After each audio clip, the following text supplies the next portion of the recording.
What is up, guys? Welcome to today's video.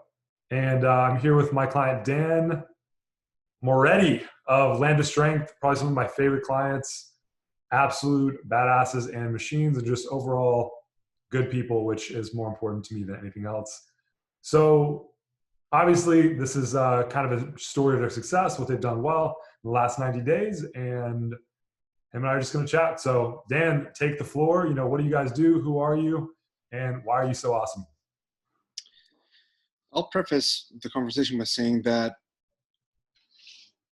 when Samim, we've known Samim for a long time, so we've always believed in what he was able to bring to the table for his clients. We saw proof of it. For us, we'd spent so much time focusing on our product that our sales process was kind of jacked up, and we were really excited about being able to bring something that the fitness industry had never seen before. We just didn't really know how to sell it. So we were finally at a point where we were able to bring Samim on board, and it was an eye-opening experience because there were so many things that we had neglected to look at just from the marketing standpoint and the sales standpoint, that once we sort of understood what mistakes we were making, it all changed. And mind you that we've got an international team, so for us to get things done sometimes takes a little bit longer than if you're all working in the same office. We've got Boyan, who's a knee doctor, working in Sweden, Dragan's in Serbia, I'm in Vietnam. But even then, despite the fact that we didn't have a whole lot of sales training or sales experience, after the first 14 weeks of building up our content and building up our LinkedIn sales structure, we were able to bring in 21 grand within the first week of us actually starting to do sales, with another 15 almost locked in this week. So in our first month, effectively going out and talking to people, we started bringing money in, and we started bringing more than enough money to cover the costs of our coaching. So that to me was it wasn't a surprise, but it kind of was, because I was like, oh, geez, I knew this was going to work, but I didn't know it was going to work so fast and so well, especially for somebody like me that doesn't like sales, especially for somebody like me that cringes a little bit inside when I'm put in a position where I have to try and sell my product to somebody. But he made it easy. He taught us how to turn sales into a conversation that would allow the client to see the value and then to convince themselves as to why they need your product. And that was probably the most mind-bending thing for me, because I had a bit of a bias going in, not really knowing what to expect, but the experience has been great. And we're really excited about going forward into the next 6 months. Yeah, man, I think like a lot of the times, whenever people they see a lot of marketing, they see like a lot of people, whether they help with business coaching, whether they help with fitness coaching, right? I feel like the premium space has its own judgments, and there's a bad rap in certain ways because it's like the value doesn't match up with the price, right? And so I think even with you guys, like you guys have a ton of value you offer people, but you are undercharging first of all, but second of all, you just didn't have the right system in place to like really predictably produce like the types of people you're going to bring in. So what do you feel like was the biggest like shift you had? Obviously when you guys started, would you say like sales was the biggest problem, or marketing? Both, because we were still stuck in a paradigm that worked sort of 10 years ago when online coaching just started, and it was a lot easier to get quote unquote organic reach. We didn't really make the transition in terms of adopting all the new tools that were available to us. So we were still stuck in an old model that wasn't working, and then we were scratching our heads wondering, well, why isn't anybody buying from us? We've got something that is so cool and so new and so innovative that nobody else is doing. We should be swimming in clients. But what we didn't take into account was the fact that all the stuff that worked before no longer works because the market has been flooded with content. And the key ingredient for us was to take what we knew and to break it down into bite-sized pieces that would get people's attentions. So rather than talking too much about the science and too much about the mechanics and too much about why the process works, what we had to learn to do was take all of that information and break it down into digestible pieces that caught people's attention that would start conversations based on their curiosity rather than, well, look, I've got this really cool thing that I think you're going to need. Mhm. But sort of getting them to come to us, getting them to show interest because they saw something that was different, and then showing to them exactly why there was no other solution than ours for their needs in an honest way and not in a cringy used car salesman kind of way. Mhm. It became a lot more organic. It became a lot more fun. I look forward to my sales calls now because I made them into a game, and I'm a lot less intimidated by it. So the marketing, the sales, and the cool thing about it is that Samim doesn't overload you with too much information. He systematically helps you add to the process week by week by addressing the things that you need to work on based on your weaknesses, so that you fix things before they ossify. Like so before your sales, you develop a sales process that's fundamentally broken. He goes back and undoes all the little things that you don't quite see, and then helps you to adjust so that you've got a sound foundation to operate off of, and then you can start adding layers of content and then layers of ads. But it's all done in a very intelligent way, and it's not overwhelming. It is a lot of work, but it produces results, and he's there to coach you and to help you and to guide you and to call you out on your crap when you're not doing your work, like like a good coach does. So question, man. So like when you were if you kind of rewind before we started this process, like, what did you guys try to do to solve this before, we started working together? Because you guys have done stuff for a minute and you guys have a very quality brand. What do you feel like you were trying that wasn't working, and why? I was honestly trying to build a brand for people that were like me. So I was sort of taking the Gary Vee approach, and sort of, well, fuck you. This is how I am. You're gonna like my product, and you're gonna take it. And I was kind of shooting myself in the foot because something that you told me actually that was eye opening. I can only start doing that once I already have a following. So I felt like I was trying to attract people that were like me without taking into consideration the fact that people that are like me are self motivated and don't really need my services. You know what I mean? Like they're the kind of people that are going to go and try and figure this stuff out by themselves. So I was writing content for the wrong kind of person, and I was trying to be too clever about it, and I was trying to be too too artsy about it. Mhm. I was writing art film content for the masses, and that just doesn't work. So I had to get out of my own mind and start approaching things less from a writer's perspective, but more from a copywriter's perspective, and to make it easy for people to digest, to make it easy for people to reach out to me because they've got pain points. They don't want to sit down and read a wall of text about the Russian Revolution of 1917 and all the fucking biblical references that I put into my writing. They just want to know, hey, how do I lose weight without having to spend 3 hours going to the gym, getting changed, waiting for the bench press to be open? I had to simplify the process and make it more accessible to more people. Yeah, I mean, I think you guys obviously have a great product. It was fun to watch that evolution as you went back and forth and started to refine. And what I love about you guys is just overall you're hard workers. I think it's still hard, like you said, it's still work, but when you put in the right work, you do produce results when you have the right strategy. And I think like a lot of people just don't have the right strategy, even though they're really smart. And it is funny because I always attract a lot of like the I can do it myself until they see the new way and how it works, and they're like, oh shit, like there's more to it than meets the eye.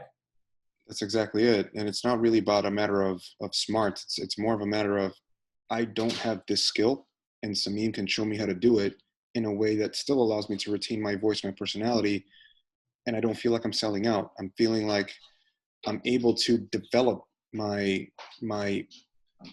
my writing ability to cover a different style of writing.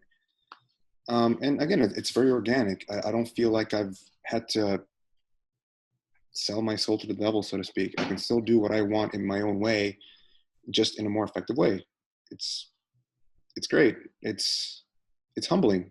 It's humbling. It's exciting, and part of what makes it so great too is that the frustration of not knowing why it's not going well gets removed, because in the week to week calls, you don't have time to get frustrated because you review everything week to week to week, so that you never feel like, why isn't this working? You've got Samim saying, look, this isn't working because of this, this, and this. Try doing this, this, and this. So you always have something to work on during the week that allows you to then take all the little bits and pieces of information and then create your own process based on how you want to do it, just by applying the principles that Samim knows work. No, definitely, man. I think, above all, you guys busted your ass. There's no laziness at all. It was just a matter of refining week to week. I think it's just like fitness, or just like what you guys teach. Like Oh, yeah. every week you encounter new problems based on like what's working or what's not working, and it's adjusting and modifying from that. So if you were to like, kind of look at this process, like what do you feel like made this different from stuff you've seen out there that you maybe didn't agree with, and why did you guys sign up? Would you say?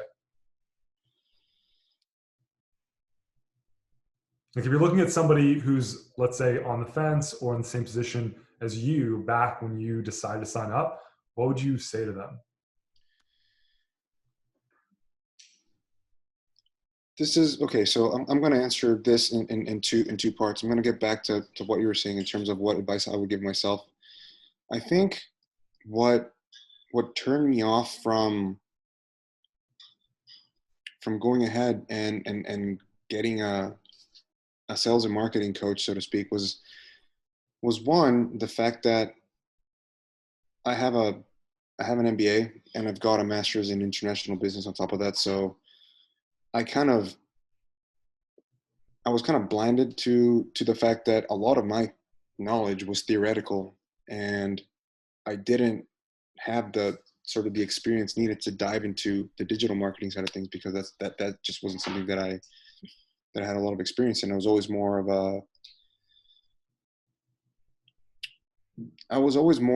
in product development. So yeah, okay, I studied marketing, but if I've never worked in marketing, that having an MBA doesn't really mean anything, right? So that was part of it. Another part of my skepticism came from the fact that I've worked with coaches in the past that promised me the moon and then underdelivered, leaving me feeling like, okay, well, is this really what I can expect from everybody else that's offering the same thing? Um, but you and Boyan had been friends for a long time, and we kind of saw what you were doing. So once we were at that point where we were ready to pull the trigger, it really didn't take a lot of convincing, because there was already trust there. We had already seen that your stuff works with other people. And because you sort of watched the inception of the brand, you already had an idea of the things that we needed to start making money quickly. And the fact that we made $21,000 in sales the first week we started actually doing sales, because the first 14 weeks we didn't do any of that. We were still building and trying to figure out the process. Um, to the point where we're able to actually move forward and start making more money than we thought possible. That just gives us ambitions of grandeur. It's like, well, if we've made close to 40 grand in the first month of us starting to sell, and it's basically just me at the moment and not the whole team, because everybody else has their own shit to do, what can we accomplish once we're all able to focus on this full time? Oh, by the way, we all have full-time jobs. So I made 40 grand in a month doing this part time, doing all the copy and all the content and scripting all the videos, you know, so it works. And if you're able to harness these principles and put your put your heart into it, and to do the work and to be coachable, you'll be surprised at how well you do, even though you might be overwhelmed at the idea of starting a business. But once you start, and once you get over that anxiety, and once you see that you've got a coach that can lead you to that place of victory, everything else sort of transitions from fear to excitement. Yeah, man, I think it's just a lot of the times, like, I feel like even the smarter the person, the harder they fall in a sense. It's like ego. A Yeah, lot of the times yeah, when we know a lot, like almost the more we know, the more paralyzed we get. And I've noticed a pattern in some of the smartest people that it's actually because they're really smart that they fail to open themselves up to the right like avenue at the right time. And so obviously you guys were very coachable. You worked really hard and you implemented everything perfectly, which is why you achieved such great results. But yeah, I think it's interesting how, when it comes down to it, putting ego aside and just being coachable is one of the hardest things for people, even like yourself, who you do have so much education, you have a lot of knowledge, you're not someone who's lazy. And so it's just funny because like we often think it's so simple, which it is in a way, but it's only as simple as you can implement the right strategy at the right time, right? Like you may have 5 strategies in front of you, but when you join a program like this and you get coaching, you know how to implement the right strategy at the right time based on where you're Right. at. And that's the true power of it, is knowing how to identify what that strategy is for you and being able to move forward and execute in such a way that does teach you why it works or why it doesn't work, so that you don't get caught up, going, west or, the wrong direction forever, then having to change directions completely to come back to center. And another thing too, something as simple as picking one person to sell to rather than trying to appeal to everybody, that makes it a lot easier in terms of going back to doing the marketing, because now you're just focusing on one type of client. And now not only are you focusing on one type of client, now you're focusing on the right kind of client that has the kind of money to pay you what you're worth. Um, that's another one of those things. I wanted to sell to the wrong people. I wanted to sell to people that didn't have any money, and then I was wondering why I wasn't making any sales. It's like, look, forget about the bodybuilders, forget about the dudes who want to get jacked, forget about the dudes that are young. Go and train older dudes that have a lot of money and not a lot of time and a bad back, because those are the people that have immediate pain, that see the value of it. So that's something else that was great. We were able to transition from training, let's say, the general population to more of an upstream or upmarket kind of population. So basically what we want to do is we want to rebrand ourselves as the Rolex of the industry. For sure. And if somebody has that kind of money, they're going to roll into a Rolex dealership with 20 grand to spend in their pocket. Those are the people that we want to appeal to. Yeah, I mean, I think the weird part is like, and now everybody's not going to necessarily work with that exact market, but it's really knowing the psychographics, kind of going down to like knowing the true values and beliefs of the people you're going to work with and being really clear on that. And I think a lot of the times, there's obviously all sorts of markets you can go into, but especially for you guys, that was the right move. And I think that it's just knowing where to find those people, right? So it's knowing where to find them, knowing how to speak to them, and obviously knowing how to connect to where you guys can build predictability, which you are doing. But yeah, I'd say, I just wanted to say I've loved working with you guys so far. I'm excited for what's ahead. There's a lot of good stuff. And yeah, I just wanted to kind of share so people could see, kind of get a general idea of you, what you guys are about. And yeah, so if anybody's on the fence, if somebody who's been thinking about starting their online fitness business, they're just not really sure, and they really value maybe quality over quantity, Dan's a great example of someone who is a very quality person, who busts his ass and is not lazy. And you guys are creating a brand that is going to stand the test of time. And I don't say that for pleasantries. It's just the truth. And you guys are quality people, and I think there's a lot to be said about the way you treat others. And I think that's huge. So obviously, it's been an honor to work with you, and I'm excited to see what happens next. Well, we'll keep on working with you, man. You've opened up a new door for us, and we're very, very grateful, because we were kind of thinking that we would start making, maybe, let's say, here's the truth. We were kind of banking and hoping to reach like a $5,000 a month target initially. And then the first week I'm like, dude, I just sold 4 months worth of sales in 4 sales calls. Okay, I guess maybe it's time to push the boundaries a little bit. Maybe it's time to dare to believe that what we were a bit scared to think could happen, well, maybe more can happen. Maybe we can exceed our own expectations. So the future's bright, even in the middle of all this craziness and the COVID and the lockdown. There's still people out there that have money. That's the craziest part, right? In the middle of all of this, you guys did that. So now I'm super excited, man. You guys are You guys are incredible, and I can't wait to see what's ahead. So, yeah, guys, if you guys have any questions or if you're curious about how to take the next step, obviously reach out. But just wanted to share this because I think it's incredibly important. Anything's possible. I don't say that in a cheesy way. It's just that when you have strong values, you have integrity, you want to genuinely help people, and you put quality over quantity, amazing things can happen, whether it's in your business, it's in the way you show up, and it's in just what you do. So, yeah, thanks for your time, Dan. We'll obviously chat soon. Will do, man. Have a good one. See you.